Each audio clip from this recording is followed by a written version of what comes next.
Welcome, everyone. This is the BioFi Community of Practice, and I'm going to share the purpose of our community of practice in the chat here. Our purpose is to cultivate and support a global community of practitioners who are designing, capitalizing, implementing, and evolving bioregional financing facilities through peer-to-peer learning and coordination. And today we have a BioFi deep dive with some good friends of the BioFi project, Matthew Monahan of Ma Earth and Biome Trust, and Holke Brammer of the Hypercerts Foundation. And they are here to talk about developing integrated platforms for a shared impact ecosystem.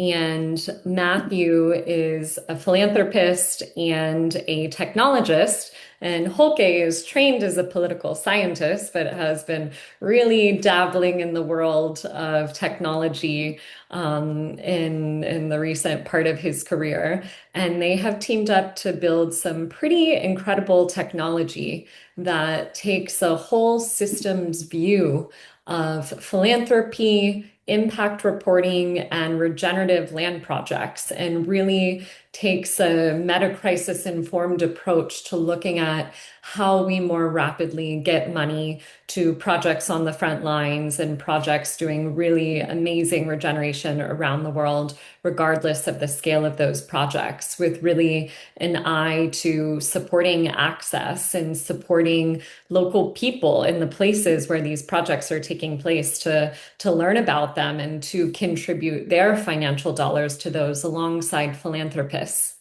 So that's a bit about what we'll be discussing today. As you can see, this is highly relevant for bioregional financing facility teams around the world to understand the technology that Matthew and Holke are building, which is open source and can be used by other teams, both the Ma Earth platform, but also the technology that they've built potentially in other applications.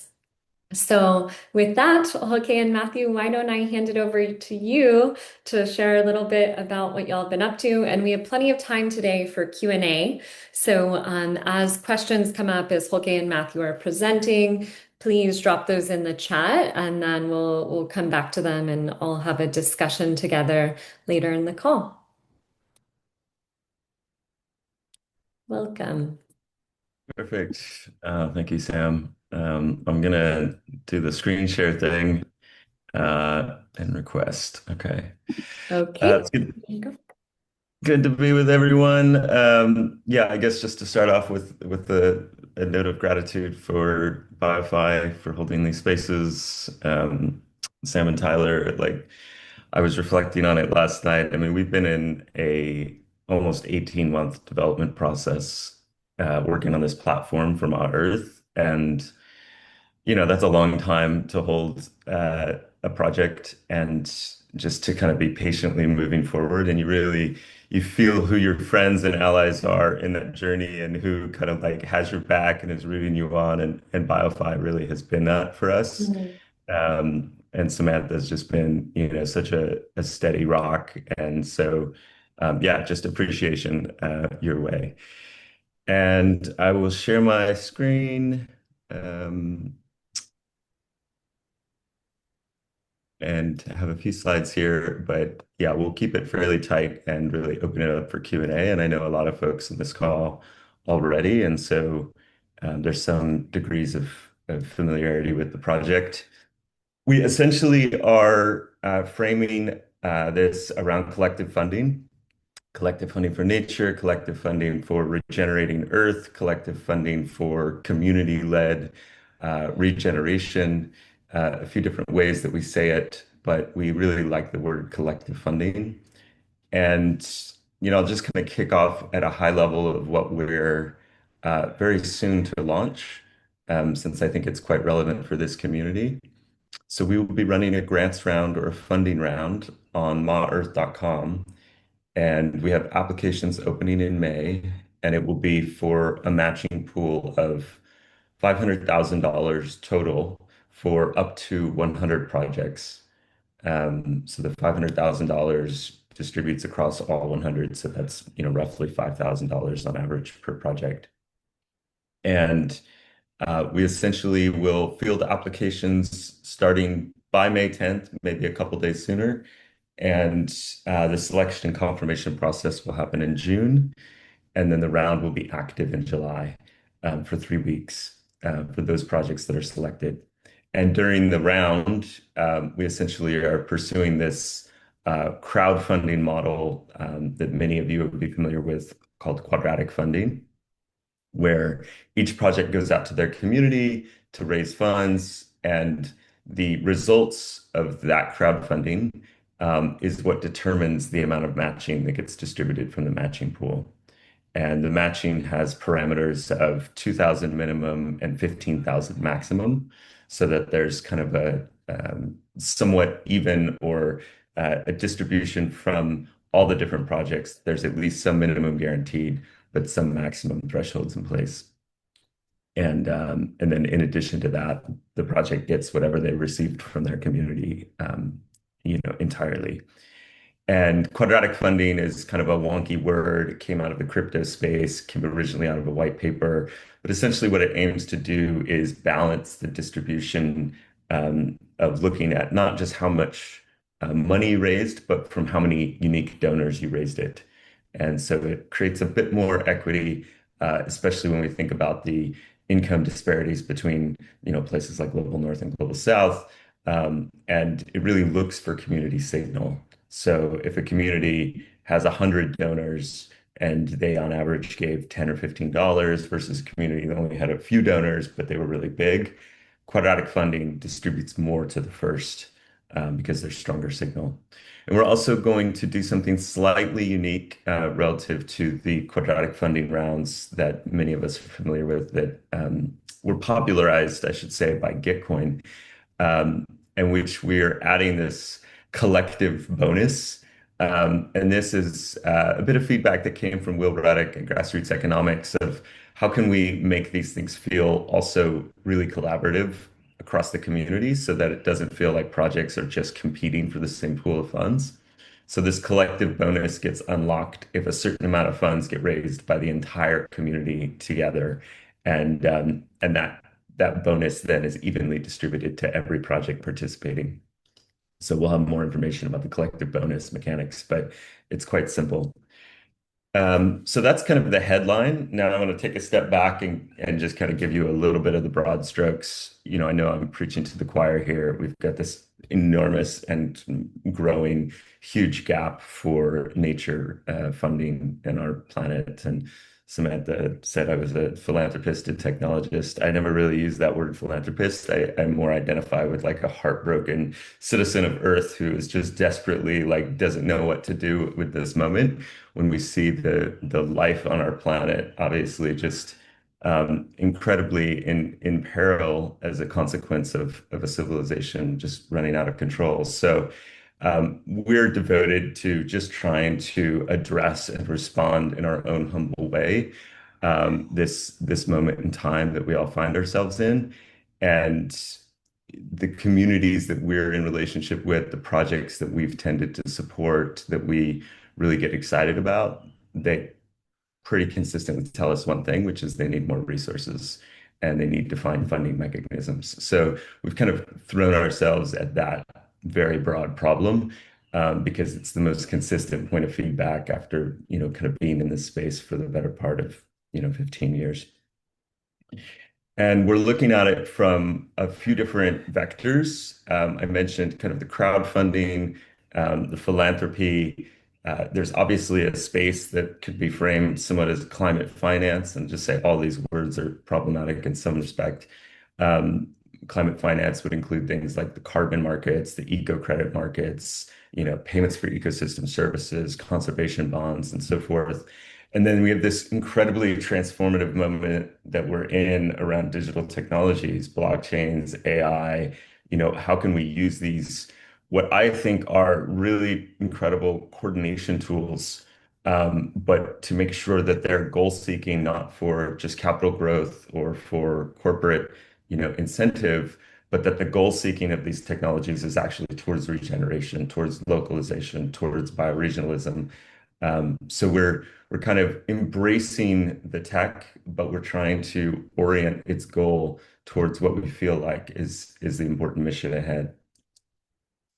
So here's a little bit more about how the funding platform will work. Step one, we'll have organizations or groups or communities essentially apply with their project. And that goes into a selection process where there's a group of about 7 partners that will do the kind of screening from however many applications we receive. We really don't know how many we'll get, but let's say 1,000 and screen it down to a few hundred for all of the typical processes of compliance and quality and so forth, and then go into a really deeper diligence process to get it down to the 100 participating. And I could speak more about selection process if that's something we get to. And then essentially the project's raised from the crowd for those 3 weeks in July. And then that unlocks the matching pools. And in this round, we'll have the $500,000 matching pool.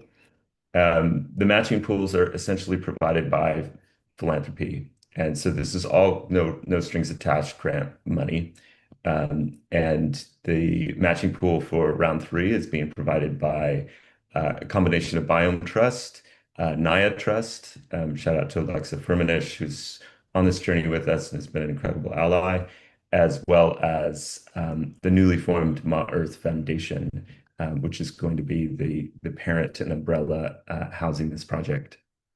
And then, we think that it's really critical that there are feedback loops in this process about the work that's being done and making sure that we are creating verification, impact evaluation, and surfacing that and supporting projects to essentially build their trust and reputation.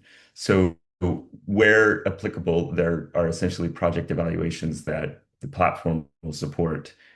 This could be something like satellite imagery that says, yes, trees were planted in this area, or this could be something like an endorsement from another project or organization like BioFi says, yes, this is an incredible project. We've seen it on the ground.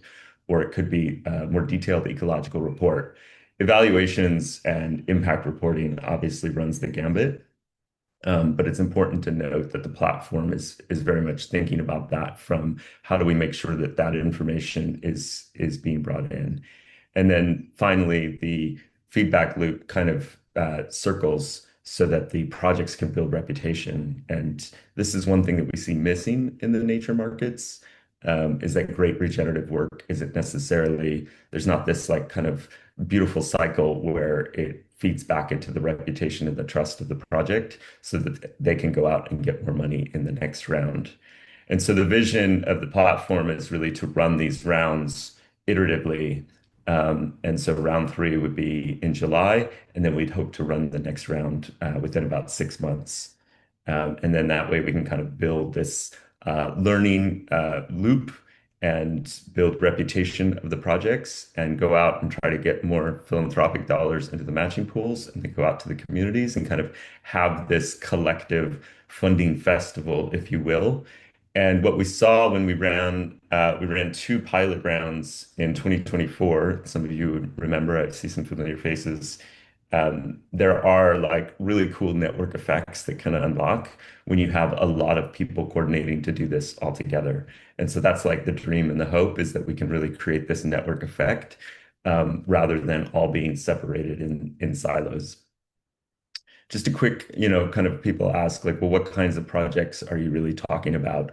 Um, it runs the spectrum. We very much are starting with this kind of nature-based theme. And when I say nature-based, I'm kind of drawing a distinction from something that would just be purely technological or something that would be maybe more just traditional in the carbon markets.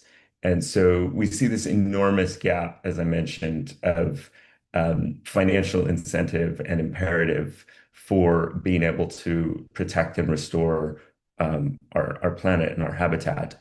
And so this is not disconnected in any way from the communities and the people themselves.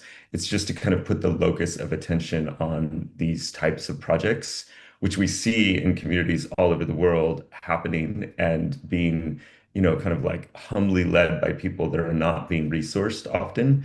Um, where I'm living right now, there's like an incredible beach cleanup project that happens on the first Saturday of every month. And like people completely volunteer to go down there and, do the work of putting on the plastic gloves and picking up a lot of the trash from the beach and so forth. But it could also be, something like a school garden where people are trying to bring curriculum into the classroom around, STEM subjects, but through bringing kids' hands into the soil. Or it could be, composting, which is like this enormous gap in communities all around the world. And volunteer organizations have to often fill that. So these are the types of projects. And part of the reason that these are the types of projects as well is because it's fitting for the size of the grant. If you're getting a grant between like two and $15,000, it's not typically something where you're going to obviously like hire a bunch of full-time people for a year. And so we're looking for projects that are appropriately sized relative to the grant size. This is not, designed to help people acquire huge plots of land or build a new regenerative real estate development or something like that, because it's only, a relatively modest sum of funds. But it is meant to be something that's kind of like you can see a clear start to finish. You can have this intervention. You can bring people together in your community around the landscape, around regenerating earth, around some sort of nature-based activity. And since we ran the first two pilot rounds, we've seen that the demand for this is like absolutely enormous and uplifting when you see how many projects are out there across the world who just need a little bit of extra resources to get started. So I will now kind of like start to segue a little bit into the more meta and connect this up a bit more with BioFi and Hypercerts and Certified. And just to say, yeah, my background was originally technology. And, I think a lot of what we've spent time on over this last 18 months of developing this platform is trying to really critically examine how it can be a catalyst across some of these digital tools to create network effects with the rest of the ecosystem. And the ecosystem would be all of you, BioFi, um, a lot of apps that identify in kind of the regenerative finance or refi space. And open source is a big part of that. And interoperability is a big part of that. How can we make it really easy for land stewards and projects to be able to come into a shared system and have access and sovereignty to their information and their data to make it really easy to find funding opportunities, to do impact reporting, and how do we make it really easy for funders to find that visibility at the local level, and to be able to put their resources into things that they trust and that they know are having impact. And so we've been kind of chiseling away at this problem from a technical infrastructure viewpoint, which hopefully we'll get into. But if I had to sum it all up in one final slide, I think what we see are three key patterns of problems over and over and over. The first, I would say, is kind of like a lack of community self-determination. Another way to say this would be that we have too many top-down power structures. Um, Communities or nonprofits, they are often disempowered in the grant making process because all of the control is with the funders, or they're disempowered with how to get funding from the carbon markets because it's based on a methodology that's set in a different jurisdiction. I've spent a lot of time in New Zealand. One of our key conservation challenges is around invasive species eradication. And, there's no financial incentive set up at all for being able to trap the possums and the stoats in the forest, right? And yet that's actually what we need to be doing and what all the ecologists are very, in consensus on. And so the challenge of having, these standard bodies that originate in one location, often more, let's say, academic or corporate, is that the communities themselves aren't able to really say, like, this is what's important to us, and this is the intervention we want to make. And then how do you design bioregional and local financial instruments around that? So that's a huge, recurring pattern and problem that we see. A second is that the nature space around funding is very siloed. You have a lot of different funding applications and expectations around how you report on certain metrics, and even the capital stack is very siloed. You have philanthropy over here, you have impact investment over there, you have lending markets over there. And so I think this is where this notion of coordination technologies is really important. And then the last one I would point to is just when we talk to the funders, a lot of what we see and what our hypothesis is that there needs to be better feedback loops and stronger trust. It needs to be more consistent and coherent of like, how do I see that my dollar actually made a really impact so that I want to give another dollar after that?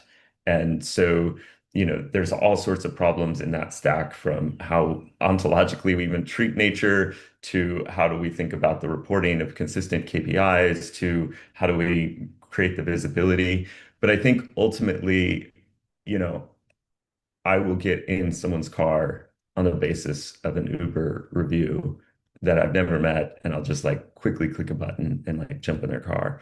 Or I will go sleep at a stranger's house on the basis of an Airbnb review because I trust Airbnb. And that to me gestures at what's possible when we build coordination technologies that are designed to also build trust in kind of peer-to-peer distributed ways. Um, the critique, of course, is like Uber and Airbnb suck a tremendous amount of economic value and have an incentive for perpetual growth out of these systems. And they silo the information and the reputation to only one experience.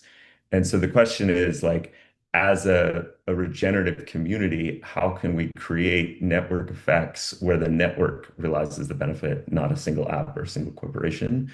But how do we create these same um, outcomes of being able to increase the velocity of trust and activity between us? So hopefully that helps tee it up for you, Hoke, and I'll pass the digital mic over to you. Awesome. Thank you, Matthew. Such an inspiring vision. You've you've got screen sharing privileges, Holke. Let me know if I need to grant you access. Got All it. right. Thank you. Yeah. Thank you for having me, and thank you for setting me up so well, Matthew.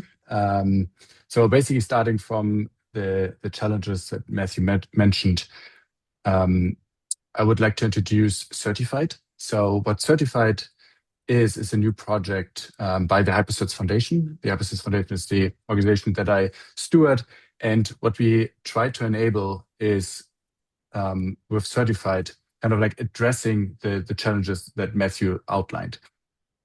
The first part is that the projects that have the project data that can be just like the standard organizational data, but also then data about the activities, impact reports, etc., that projects really should be in control of their own data. It should not be locked into a specific platform that only one organization, one player controls. This is then connected with basically an identity that travels between applications. So when you interact as a land project with a funder or a crowdfunding platform or with a third-party evaluator, it should always link to the same identity. And this identity, again, should be in control of you and only you.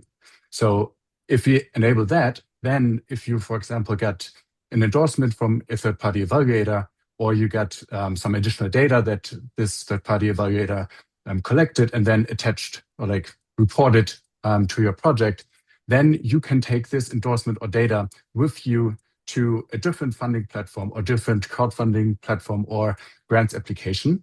And with that, we are building kind of a reputation network where the trust and the signals that you get, that you produce or get from others, really becomes reusable.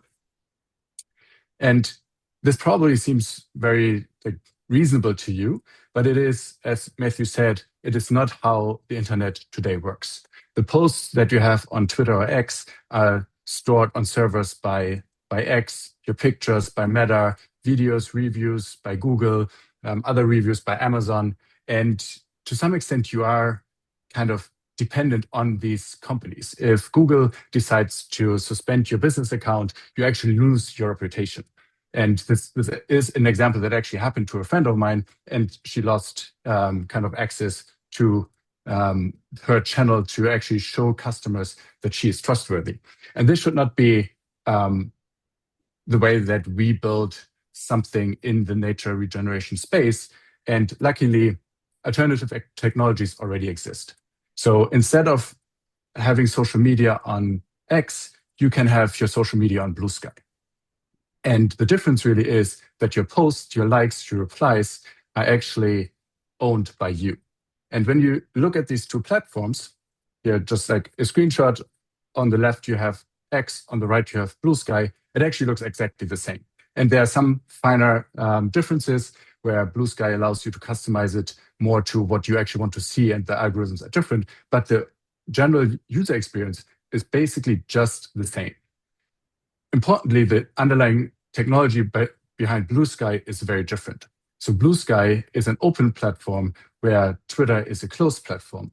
Open in this case means that it actually works very similar to a technology that we know from websites. So when you have your website, you own your own domain, you own your own content, and you decide where you want to host that data. And for the user who goes to your website, they just put in the domain exactly and in the browser, and they can use different browsers. And the user doesn't care where the data lives. And you control that domain as well. So you choose where to have the domain, you choose where to have the content. And this is how Blue Sky works with social media. You decide where your post lives, where your replies live. It gives you the control about the data. The technology behind Blue Sky is called Edge Protocol. And Edge Protocol is in that way separate from Blue Sky, because Blue Sky is only one application on this larger ecosystem that is emerging right now. But it is not only emerging right now, it already has proven at scale, because Blue Sky has over 40 million users. And then it is also being standardized right now by the Internet Engineering Task Force, which is also the stewardship organization behind TCP/IP, so one of the most prominent internet protocols with which all of this would actually not work.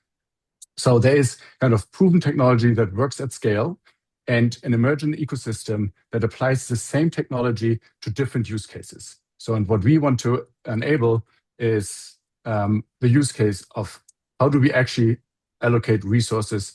How do we make this one of the main use cases of Edge Protocol? And for that, we are building also some additional infrastructure.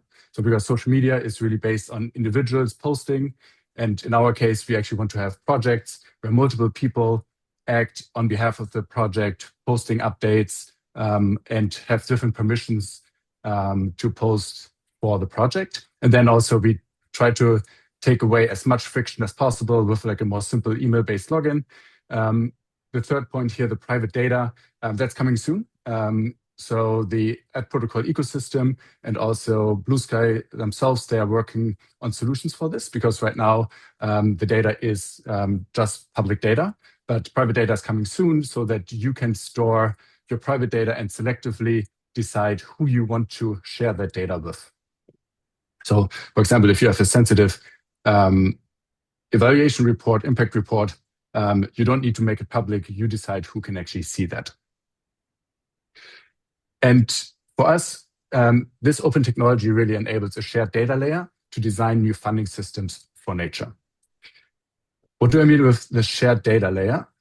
We already got into it a little bit, but if I look at the funding ecosystem, a funding system in total, I see multiple different layers. So what I call here the funding mechanism is, for example, just simple grants or prize competition, milestone bounties, or outcome-based funding. So that's kind of the layer of the funding mechanism. And then no matter what you choose there, for example, let's choose a grant, you can have different decision-making mechanisms. So a funder can just decide that they decide themselves who to distribute the grant to. or you can have like an expert committee, or you can ask the community, or you have a deliberative democratic process.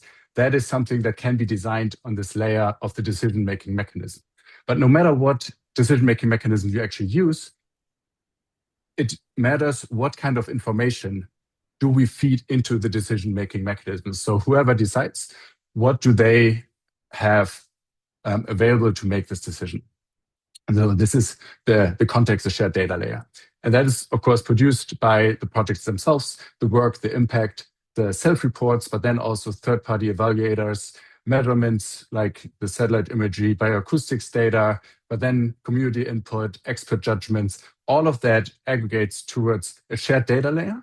And with the technology that we are building on, with the decentralized technology, this is a shared data layer that can then be used by multiple different funding and decision-making mechanisms in parallel or wherever the projects actually apply to. Earth is kind of the first really big use case for this technology, but others are also already building on this. Gainforce here as the second logo is building Hypercerts. We will show a little demo of that in a second.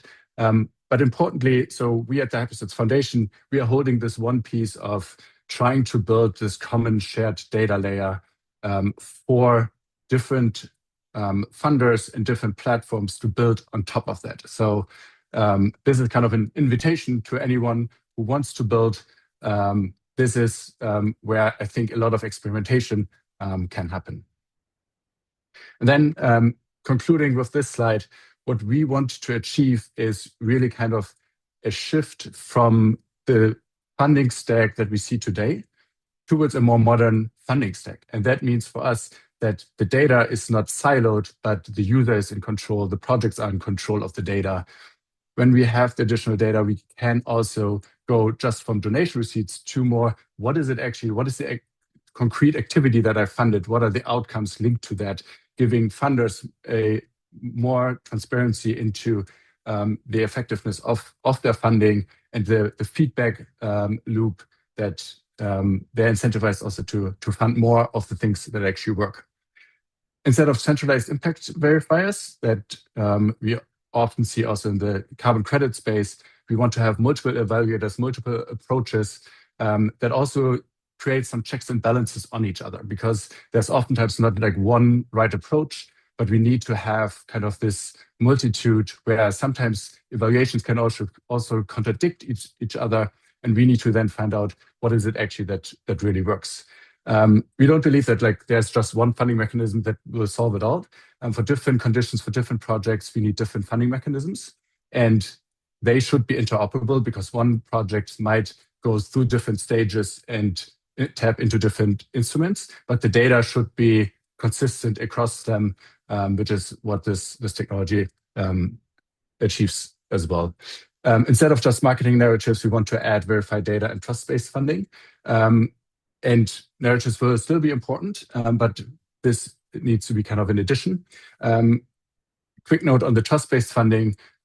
What we present here doesn't mean that we want to just like have quantifiable metrics and that's the only thing that matters.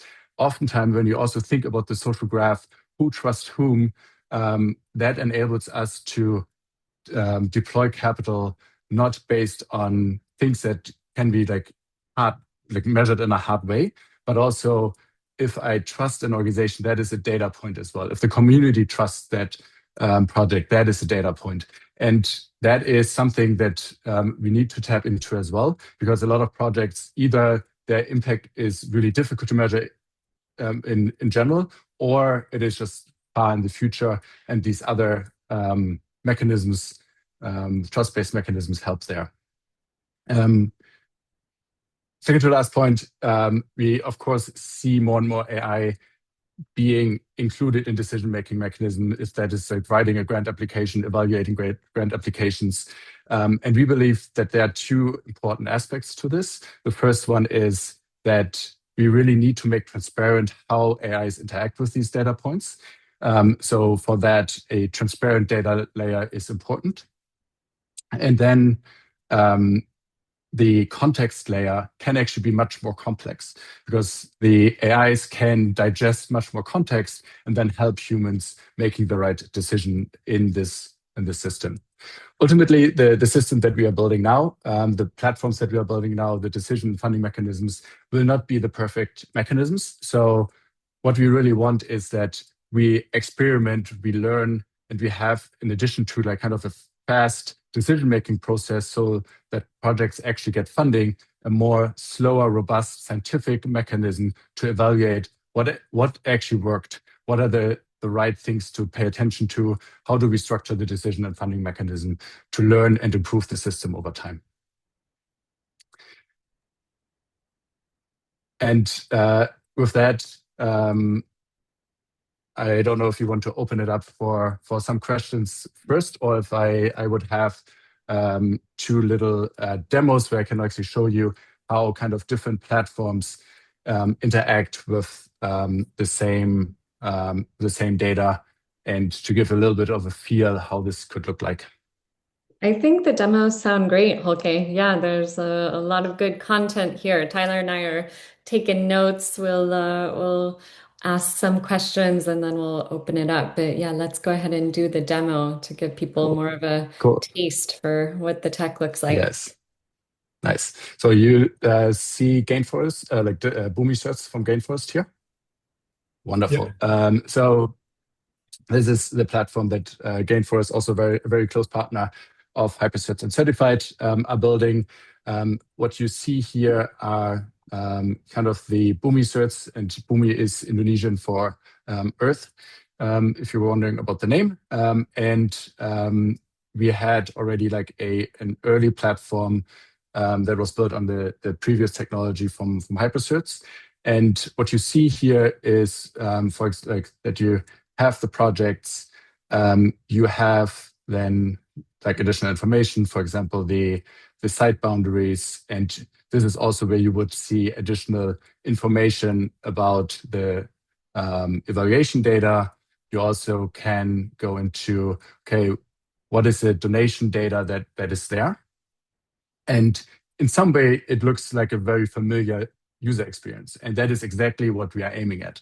Like the user experience should be like an outstanding user experience, but it should not be like we want to meet the user where they are. And then basically try to hide all the more like decentralized technology that gives back control to the user. But like that's for us kind of the important thing, but it should not be at the cost of the user experience, which unfortunately happens oftentimes with decentralized technology. This is also why I showed you kind of how similar Twitter and Blue Sky look like, because the user experience is basically just the same, which in this case is actually a good thing. So if we now go to hyperscan.dev, that's a front end that we have built in order to show what's happening in the Hypercerts ecosystem. Here you can see that the projects that we have here are exactly the same that we also had on Boomi Certs.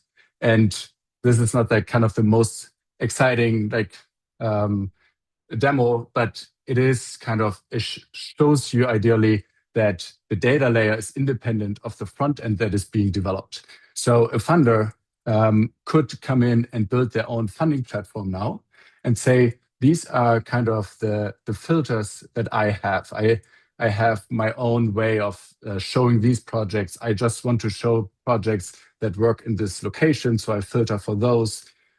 Or they can like add different evaluators that they prefer and build their own platform on the same data layer that these other platforms are building on. So that's just I like think that as a quick, good. Sorry, Hoge, I was just going to double click that because I think that has enormous relevance for the BioFi use case and the BioFi community.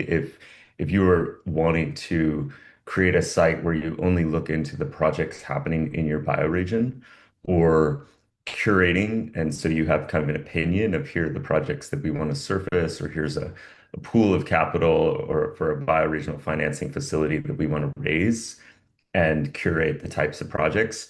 All of this project data and this organization data is on this open graph on certified on App Proto. And so the front end can have whatever opinions it wants and look into the data, but be completely independent. You don't need, Ma Earth for any of that. You don't even need to go to Hoke for any of that. Like it's basically just all in this free open social graph.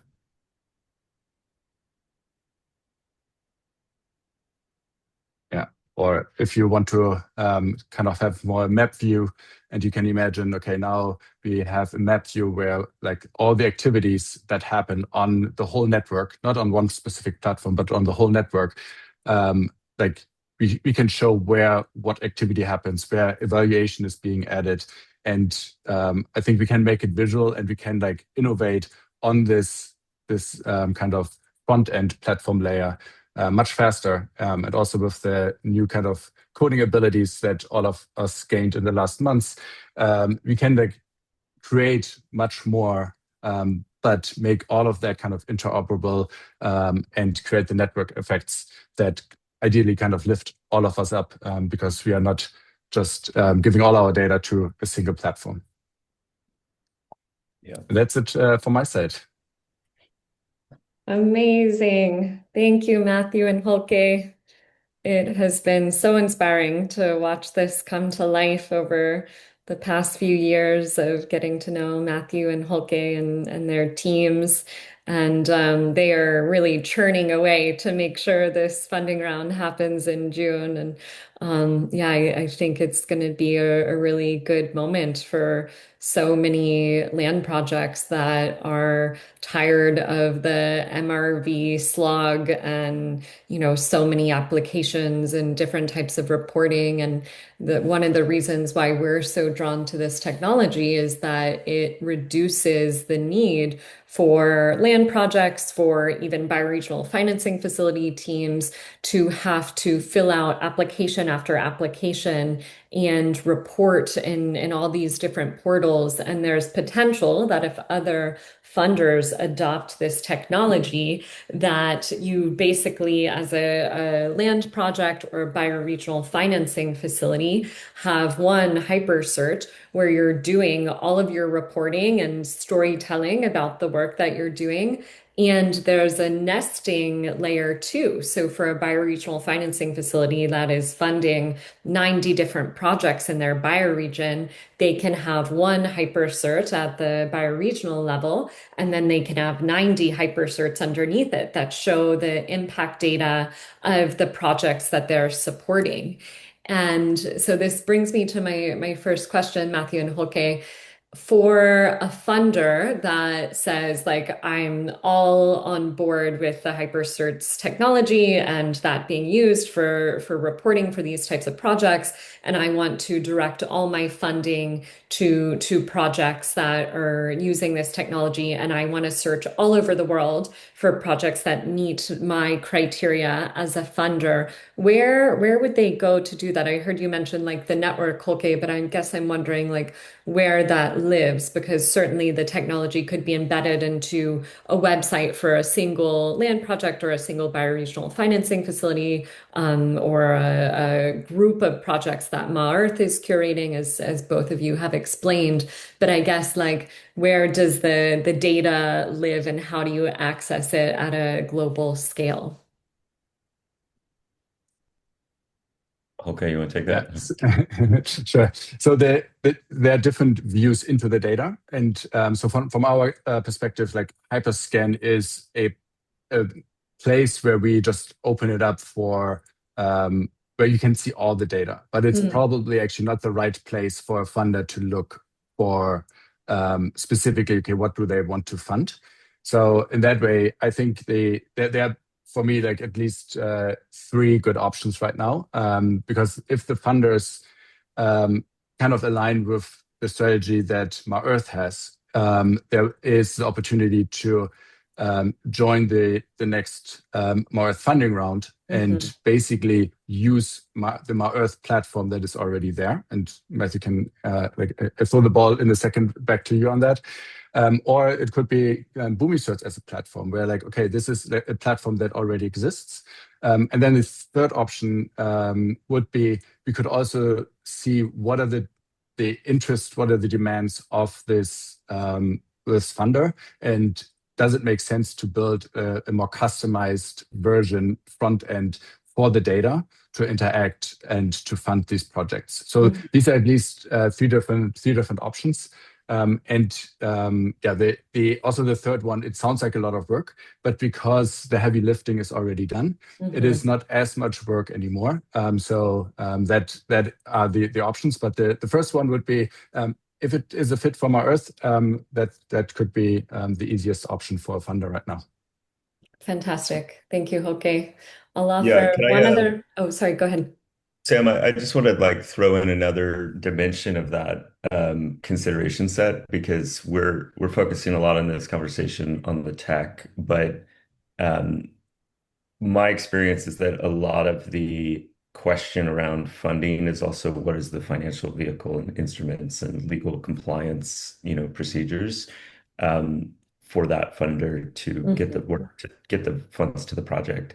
So this is like a whole different, set of questions, but essentially like I can't, as a US donor, easily get a tax deductibility for a farm project in Uganda by giving, a few dollars or even a few $1,000s, right? Like that Uganda project is going to have to go through either equivalency determination with my donor advised fund or have some sort of structure that goes through equivalency determination or expenditure responsibility. And, doing cross-border philanthropic payments is messy.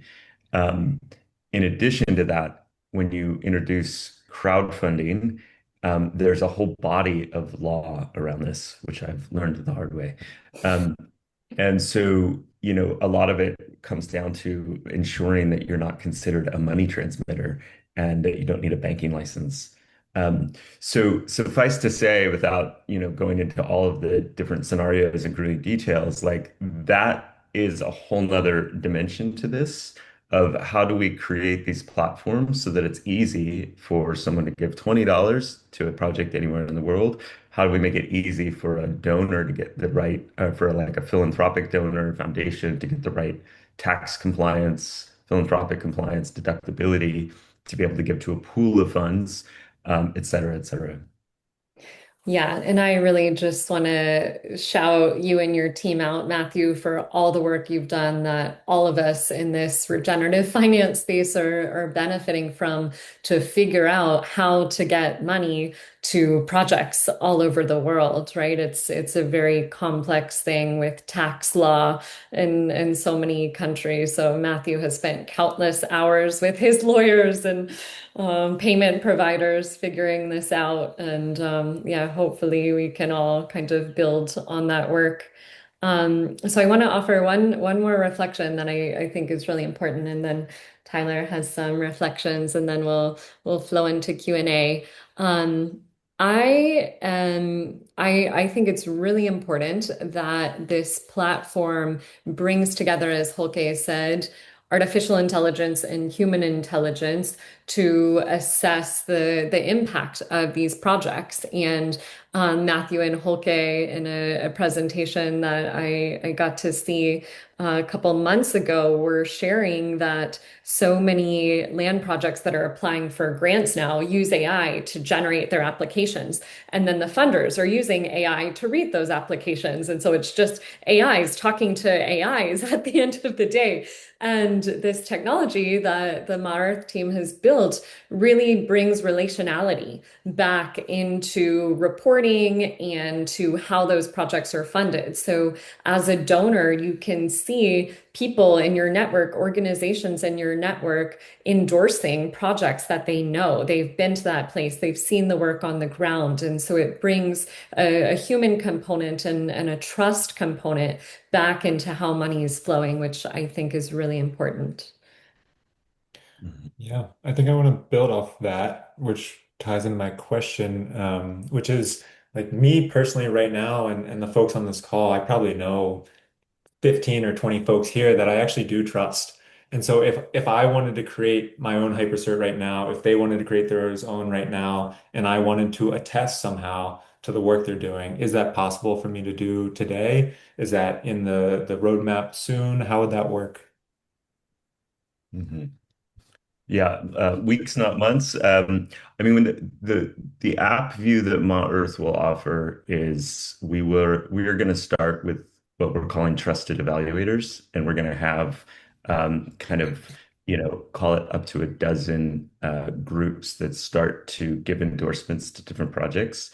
So a trusted evaluator, for example, will be Cane Forest, or a trusted evaluator would be BioFi, and they can go in and indicate endorsements of different projects so that at the very kind of outset, some of the trust graph that already exists. So for say, for example, BioFi already trusts a number of its, BFFs and projects inside of its community. It can indicate that. And then when you go to that profile, you can see, oh, BioFi trusts this group, right? So we're starting kind of with this lightweight initial trust mechanism, but the technology is designed to support five-star reviews and thumbs ups and follows and individual ratings. And so it can kind of be looked at in any number of ways, because the benefit is we're running on certified app proto, which is in and of itself built for social networking, kind of peer-to-peer ratings and reviews and so forth. Thank you for that. Awesome. Looking forward to following along. So we would love to open it up for questions now. And I know some folks will have to hop at the top of the hour. And so just want to invite anyone who knows they have to hop here in 7 minutes to raise your human hand or your digital hand, and I can squeeze you in. But if no one pops up in the next 5, 10 seconds, I'll open the floor for anyone. Just ask that you still raise your hand so we can get a bit of a queue going. And if you can come on camera, we'd love to see your beautiful faces while we have this conversation. Yeah, no pressure at all. And if you're cleaning dishes or mowing lawns or gardening, we love seeing all that activity too. So no need to be shy. Patricia, let's go to you. So first, I want to thank you all that were involved with this project. I see like this huge events this can bring into the circle. So deep, deep appreciation for all the job and the money and the effort you've been putting there. And I've been sitting here with Matthew's for one of the first slides, like when you see that gap of how much money it's still needed for us to really bring the regeneration that is needed. I was just coming now from hosting a conversation around exactly the same topic in Presencing Institute there. We have the Regenerative Futures Lab. And I wanted to bring some of the key insights we got there, because I feel like a pollinator here, but I feel they can deeply increase and bring some new ideas to solve that question, Matthew. So in our group there, one of them even said we don't need funding, because we saw that we are talking here about trust, and there this also came like, but it was in a way that it was a radical trust, not just in each other, but in the universe. And also seeing how if people change their mindset into an abundant mindset, like things start flowing. So there are many more things we could do beyond the existing money that is put into this platform, that I could see from the work you've been doing could be really easy to include. So what we were talking is basically, nature doesn't work with money, but it's abundant. And we don't need the money. We need to satisfy our needs, which are common. So if we could use that platform to bring other informations as well, for instance, what is it that you need? And instead of like, considering the 8 different capitals, like what is it that you need, and how can we use that, this new platform to engage people with each other, to connect with each other. So many of those needs that today we think we need money for them could be used by strengthening the community. And in that sense, Patricia, I yeah. really appreciate everything you're bringing here. And just to make sure there's space for other folks, I'm curious if you could wind your offering down. If you're just offering a point, I would love to bring that to a close. Or if there is a specific question for Matthew or Holke, would love that to just be stated so we can make room for others. Yeah, it was more the suggestion of transforming this platform, going an upgrade in it, so it can include other ways of other types of capital. And in Mhm. that sense, we can really optimize this.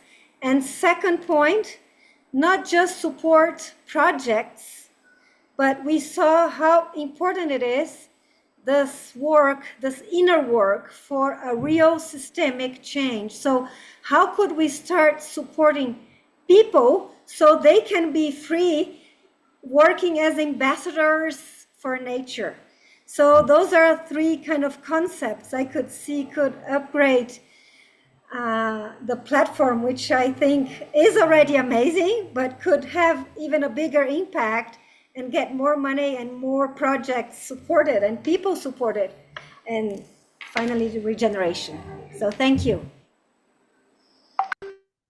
Thanks for that, Patricia. Yeah, I help co-steward a farm, and what I'm noticing is that we're often doing things to try to reduce the role of money. And so, we're looking for volunteers. We're creating pick your own days, potato co-ops. Like we're trying to feed more people with less transactions and commodification of the land, of the food, of the social arrangements. And but it's all still the same patterns of coordination. Like they find out about us on the Facebook post, and then they come and they sign up, and there's still all the like notion of trust and reputation and communication and so forth. And so to me, like what's exciting is thinking about the money as a coordination technology, but then still thinking about all of these other digital tools as coordination technologies as well. And not kind of saying, oh, one at the expense of another, but really trying to kind of bring this holism.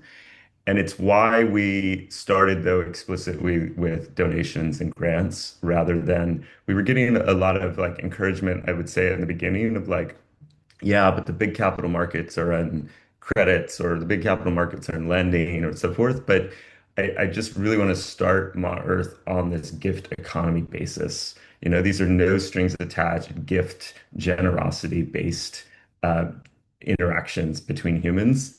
And, if we're successful and we move up the capital stack and there's all these other mechanisms, great. But really at the outset, that's what the tone we're trying to set.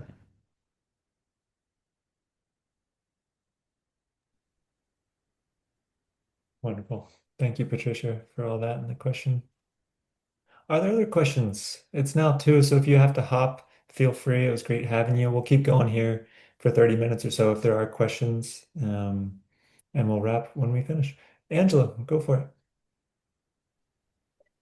Hi guys. Hey, Matthew, Holke, amazing work. It's very inspiring to hear what you've been up to. I'm really excited about how intentional and how mindful I think you've been in the creation of what I'm receiving. My question maybe goes to everybody, um, but especially to the conveners regarding like the chicken and the egg vibe. It's like around metrics and impact measurement. And if you haven't begun yet and you're supposing from a whole systems perspective that once you begin to engage in whatever project it might be, that there would be like an exponential, say, return ROI on many different types of capital. Um, but you haven't done it yet. And it's still like, in like the prototype phase even. So how do you begin, right, without any capital? Like that's where I'm wondering about like this more radical trusted like sensibility of our like mycelial interstitial like knowing and intuiting that something would be successful without the actual like facts to demonstrate it off the bat. And if that's something that you've considered, Matthew and Holke, in like many of the new, I would say nascent or just beginning regeneration projects. Yeah, so I think what you're pointing out to is what I would put into the category of like there's not like one funding mechanism that actually works for all different types of projects, right? Because what you're pointing out to is if there's an established project that can show that they have impact, then they have like an easier way to actually engage with some of the funding mechanisms to get funding. But then other projects that are just about to start, they don't have that. And if the criteria for the funding is kind of the metrics, then it doesn't work. So that's why ideally we have a variety of different types of funding mechanisms and decision-making mechanisms that potentially like a funder who says, I actually want to encourage like new projects that are just starting and giving kind of like small grants to get them started and give them the opportunity to show what they can do with the money to then go into like kind of the other funding mechanisms. So what I would love to see on this technology is that funders see the gaps, like where do we have the gaps where we need to tap into and design a funding mechanism specifically for that. I don't have like a specific one for you in my mind where I'm like, there's like the solution. But I think we need to map out kind of the types of projects that need funding, what are their conditions, and what is the right funding mechanisms for them. Mhm. I have another quick question. For projects that want to create their own hypercert, when and how can they do that? So I mean, there's opportunity to some extent. It's already possible right now, but there's not an easy interface to do it for any project. And partly the reason why there's not just like one platform where like everybody can go and create kind of the hypercerts is because it needs kind of this moderation part that Matthew mentioned with like there are some trusted evaluators, and the hypercerts that are shown are those of that the trusted evaluators have some relationship with. Because like if you would open up a platform for just like all the projects, then it would be difficult to actually see the like how do we make sure that it's actually like quality projects, etc. That said, we want to give that opportunity to projects because the technology also enables you to basically create a hypercert and then use it on your own website to just track your impact on that and basically also get endorsements from your own website, so you don't actually need a separate platform for that. That is something that is on the roadmap. Right now, kind of our real focus was making sure that My Earth and Boomi will be able to launch, and then some other apps. Sylvie Gimo is in the room as well. He's building on top of this technology as well. And then we have kind of some other use cases outside of the regenerative use case as well that are building. And then so this will be something on the roadmap. But these first use cases are for us kind of the kickstarting kind of the network and showing what's possible. And then when people see how hypercerts can be used to communicate the impact, then we can also open up the ability to create hypercerts kind of on a separate platform as well. Fantastic. And yeah, just to make it practical, we've been working with the Amazon Sacred Headwaters Alliance on their bioregional fund and have been working with GMO and others on starting to design an MRV framework for them that could be built on the HyperCerts technology at kind of nested scales. GMO, you Yeah. want? Yeah, Oh, sorry, go please. ahead, Matthew. No, I love Gmo's voice memos. I see him in the chat. You want to come off mute, Gmo, and share what you're thinking, what all this is bringing up for you? Yeah, happy to. No, just this is really important work, and I think a lot of this vision speaks to some. I think the vision is really well said in this call, and I think it relies on so many underlying mechanisms be underneath that. And a few of those I'm really excited to be working on at Sylvie with the help of so many ecosystem partners, including BioFi. But yeah, so for us, we're not just starting from scratch. There's so much data that now needs to be backfilled into AdProto, and that data is very detail oriented. It's kind of like an end-to-end um, you know proof and evaluation system for land restoration and tree planting. I know Regen Avocado with Refi Sisley was also in the call in one of our power users, but this data will all will come online with that proto and should ultimately be both discoverable and interoperable and composable with all the other Hypercerts ecosystem players. What I would love to see is some of the data now being produced through Sylvie into AdProto for the current bioregional campaigns signal some of the evaluation and funding that would then take place to those projects during the Ma-Earth round. That would be really, really cool to see data produced by one app influence results on another through this shared data layer. Yeah. And that's what gets me excited. Like, Gmo is doing just absolute genius, brilliant work in the kind of reforestation and ecological kind of analysis and AI space around especially forests and trees. And like Ma Earth, we that's not ours to hold. Like we don't understand, all the science that he's going into and the complexity, but we want a project to be able to easily log into Ma Earth and try to raise funds, and to be able to, as simple as taking their email address and typing it into Sylvie, be able to go over to Sylvie and benefit from their platform. And we think that the principle should be that the project owns their data and that they're in full control and that they have all the sovereignty of that information. And rather than have a farm be completely set up in one place and then have to go recreate all of their projects and their team and their organization and their crowdfunding and everything on another app and then another app, like it just doesn't make any sense. We're a community that's on a shared mission, right? And so the more that we can increase the velocity between all of these apps, especially in a world of vibe coding, like the faster we can get on with the work.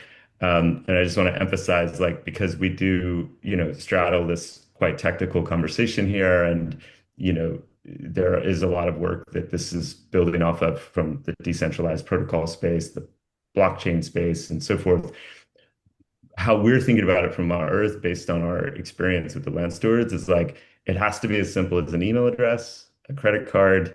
That's it. Like, and you create a project. So we don't have anything in the interface, which is like, here you are creating your hypercert, and here you are typing in 24 words and setting up a wallet and bridging layer two, whatever. Like, it's got to be that simple for the average person to be able to just sit down and say, okay, because we want the focus to be on the actual ecological work that we're doing. Mm. Thanks for that. I'm seeing a lot of activity in the chat, and some of it, from my sense, is highly technical. And so I'm going to ask that we leave kind of the highly technical conversation that only a handful of folks on this call might actually grok, to maybe a future conversation where we can go even deeper. But one of them did catch my eye, I think from Kalia Young, around that it could sound like there's kind of an intentional gatekeeping happening with how Hypercerts is first being rolled out, and what we heard from you, Holke and Matthew. And so, yeah, I'm just curious how you think about that. Is that true? And if so, like, what's the deep thinking behind that? Or is there a different way you frame it? And then just for all the folks who are commenting in the chat, if you want your question to be read out loud by me, just like say you'd like it to be read out loud, but I'm not going to be able to pull on all of those. And feel free to always just raise your hand if you want to speak it. But yeah, let's hear about that gatekeeping idea. Yeah. So there's, on the protocol level, there's absolutely zero gatekeeping, because it's a permissionless protocol. And I mean, permissionless is potentially like technical term in this case as well. It really means like anybody can use this protocol at any point. There's no gatekeeping that we are doing. And at the same time, that actually like kind of shifts the burden towards kind of the platforms that use this permissionless protocol. Because if it's permissionless, that means there will be a lot of stuff on there that you don't want to display on a platform. So you need to have like some way of actually showing the stuff that the users that come to your platform want to see. So in that way, instead of having kind of a protocol that is where there are gatekeepers, it is multiple different platforms, front ends towards the same data that can take over this job of like making sure that the stuff that is on there actually makes sense and is kind of comes, for example, from real projects. So because if it's fully permissionless, then also projects or like some people could fake identity of others. So and that's why it's important that there are actually platforms that take over that role. And we invite anybody to actually like take over that role in addition. That is what is meant by the protocol is permissionless. And in that way, it's like the strategy is not intentionally to gatekeep. It is to have high quality and to make sure that we actually can increase the trust and the confidence in kind of the hypercerts that are displayed on the platforms. But in that way, it is on a different level than on the protocol level. I don't know, Matthew, if you want to add anything. Yeah, sorry, go ahead, Matthew. Yeah, I think it's at the very base level, it's permissionless, no gatekeepers. And then you have this issue of, well, how do you control for spam, fraud? And then, so there's different mechanisms that are the responsibility of, in many ways, the platform to filter that. And then you have the issue of curation, selection, how do you decide what's shown on your particular view? And I think this is what's so powerful and transformative about this is because there can be a plurality of approaches, and BioFi can create its own view, and Regen Network can create its own view, and Sylvie can create its own view. Ma Earth, what we're starting with is a funding round where you have a limited pool of capital for a lot of projects, and there's more demand on the project side than there is availability for the funders. So we have to kind of create a selection process. And our key principles with that is this kind of local grassroots nature projects selected by a consortium of partners to kind of go from the many thousands of possibilities to 100, and then let the community decide from there how the distribution with quadratic funding ultimately lands. Yeah, so I'm hearing there are kind of these nested membranes with like increasingly firm boundaries as you get closer to the top, but that of course allows for that relational component that we were speaking about to take hold. That And makes for you to not lose as a project all of your data because of a censorship decision from a major tech platform, sense. right? Like you're on the base layer that's sovereign. Great. Thanks for that. I'm going to read out two of the questions that I saw in the chat. Afolabi was curious about the migration path from Hypercerts version 1 towards whatever version we're in now. And so maybe you could just talk about the history of this project and how it has evolved, and then answer that specific question for anyone who's concerned about the tokenization and their data from version 1, how that moves forward. Yeah. The project actually started very much as a Web3 token-centric project. So in that way, every hypercert in the first version was a token. And what we found out together with partners trying to build on the technology stack was it was actually really difficult to build on top of it. The user experience was really challenging. And this is kind of true for the whole kind of crypto Web3 space. And it gets a little bit better right now, but at the same time, some of the UX improvements that are happening in the Web3 space are actually negative for the real interoperability between different platforms. So that's why we made the choice to switch kind of the base layer where the Hypercerts data lives from from blockchains to at protocol.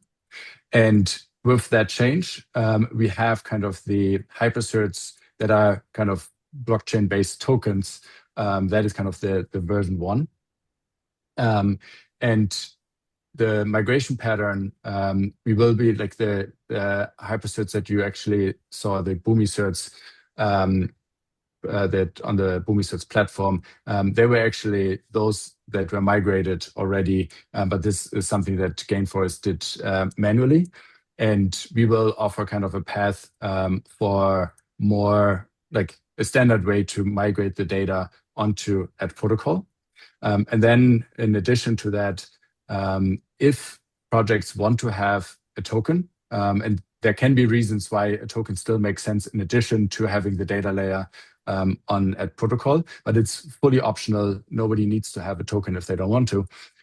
Then they can kind of add that as an additional mechanism. And so the way that would work is that a token is created that references the data that lives on at protocol. And maybe I could go more into the details, but I think probably that's like the level of detail for this call. And then happy to like follow up on kind of the more details. But it gives us the flexibility to have no token or have very different tokens on different blockchains. As a non-technologist, I appreciated the very simple explanation Matthew once gave me for what they were building. As he said, it's like a mullet, Web3 in the back, Web2 in the front. And yeah, it's really a platform that enables like all the rigor and decentralization, as I understand it, of like using Web3. But it sounds like, okay, like the new version of Hypercerts is bringing in a much more easeful interface that is more Web 2. So it depends on the definition of Web3 and Web2. I would Yeah. at protocol for me is Web3 in that way. It's like it's decentralized technology, but it's not blockchain. Mhm. And there's actually like a lot of good decentralized technology out there that is not like blockchains are good for some things, other technologies are good for other things. And from the kind of user experience, it actually it's true. It's like closer to the Web2 user experience. So that's where the statement is definitely correct. But it's an exciting moment because we need to get out of this like technology focused development into like what is it actually that serves us in this for this use case, and then we can also like match and mix some of these technologies together if that serves our purpose. Awesome. Thank you. Great. One more is C, and then we might start to head towards wrap up. But again, if you have any questions, feel free to raise your hand. Zach had a question that on the surface I think has a simple response, but I'm curious, Matthew, if you want to play with this and get a little imaginative with it. Zach's asking, are all of these projects one-time donation based, or do any funders receive any return back over time? I know you said for this Ma Earth grant round, it's kind of pure gifts to these projects. But how could you see that evolving or complexifying? And what are other ways to think about returns that might be attested or documented through this? Yeah. So to start, yeah, to be really simple and clear, it's purely donation based, and that there's no return and that there's no um, receipt of goods or services that anyone receives. We don't even have like campaign donation perks or anything like that. It's purely donation. Part of why that's important to us is because we are starting firmly within the philanthropic space and context. And so there are specific philanthropic rules that govern that. And Ma Earth Foundation is set up as a tax exempt Swiss foundation. And we did that because we want to essentially go work on behalf of land stewards everywhere in trying to raise more funds for these matching pools. So that will be kind of my job from here on out is pitching funders and trying to get more capital into the matching pools so that we can get it to the Mhm. projects, people doing the work. But yeah, we call it the capital stack, and we kind of look at philanthropy as, the first area, and then you kind of look at lending as another big, area, And then things like each eco credits, nature credits, carbon credits, biodiversity credits, however you want to frame it. That's a whole nother area of the capital stack. There's obviously things like impact investment and equity-based investments and on and on. And the legal and financial compliance in each of those parts of the capital stack is quite different, and there's different considerations. I would say the technical components underneath are less different because what you're really talking about is organizations, projects, transfer of funds, being able to find each other in some sort of sense-making apparatus and creating feedback loops and relationships and trust between them. So we think that from a protocol and technological perspective, what's being catalyzed here is towards a vision of being able to support applications across the capital stack. And what Ma Earth is very explicitly doing is saying, like, we don't want to be responsible for all of that. That's impossible for any one company, entity, application to do all these things. What we want to export our activity to and contribute to is this digital common space so that people can build these different funding solutions on top of it. And importantly, we think that that will be highly localized and bioregionalized as well. So it's to say the technology is built with that vision, but to start Ma Earth as an app or as a funding round is purely philanthropic donations. Awesome. Thanks for taking us on that ride. That'll be exciting to see how that exportation and diversification unfolds. I think we're going to bring us to a close here. Give us a couple minutes back to our day. I think our last question for you, Holke and Matthew, is just how can we, as a community of practitioners in the space, even if we don't have our own land project that's going to be applying or beyond the dollars that we can chip into this next round, how can we amplify this? How can we support? How can we help the growth and learning that y'all are seeking? Okay, I'll jump in there. Okay, so I'm mute. I would say in direct response to that question, of course, when the funding festival kicks off in July, we would love everyone's support shouting from the rooftops and sharing it. And really what we'll be publishing on Ma Earth are just the stories of the projects that we're seeing. And we really just want to continue to remind ourselves and everyone that like they are the heroes of this, and the heroes of this story that we want to uplift is the inspiring work happening in communities everywhere. So that'll be the big ask. And then yeah, just to also say explicitly and to give acknowledgement, this is Hoke and I get to kind of be the representatives and spokespeople on this call, but this is the work of many dozens of people behind the scenes across many teams, built across many protocols with many hundreds of developers in many years that predate us and so forth. So this is a lineage of work and a lot of different people and friends and collaborators coming together, including from the BioFi community. So yeah, just acknowledgements and gratitude to everyone.